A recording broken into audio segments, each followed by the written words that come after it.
In 2007, Benedict XVI permitted the return of celebrating Mass according to the liturgy before Vatican II without receiving special permission.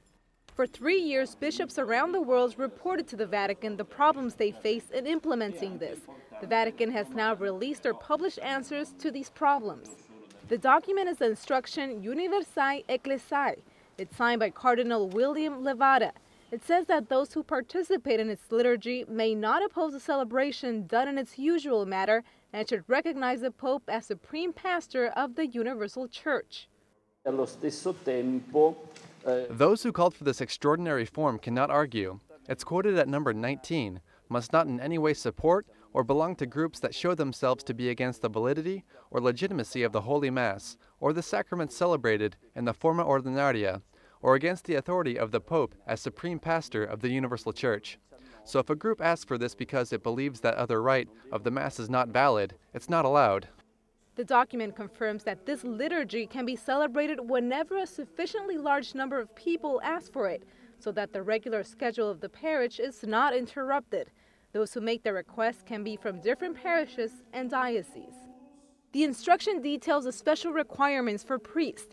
They should know Latin, at least for understanding the meaning of the prayers, and be able to read Latin text. It's difficult to find priests who know this liturgy, that know all the particular gestures, because it's difficult, and if you haven't practiced in a while, it's difficult to learn. You have to be very familiar with Latin and know how they celebrate. The Pope has urged bishops to take the necessary measures for the proper implementation of this extraordinary form of Mass, and he asked that seminarians begin to learn concretely. You see the difficulty that bishops have in finding suitable priests, because this in general is not found with many priests, and much less for this type of celebration. So we are asked to teach Latin in seminaries, because that's something important. It's from the general culture. The Tridentine Mass is entirely in Latin. The priest celebrates it in a low voice with his back to the faithful. The readings are also different. They include fewer texts from the Old Testament and only follow the Roman canon, while the current missal has 4 prefaces that the priest can freely choose.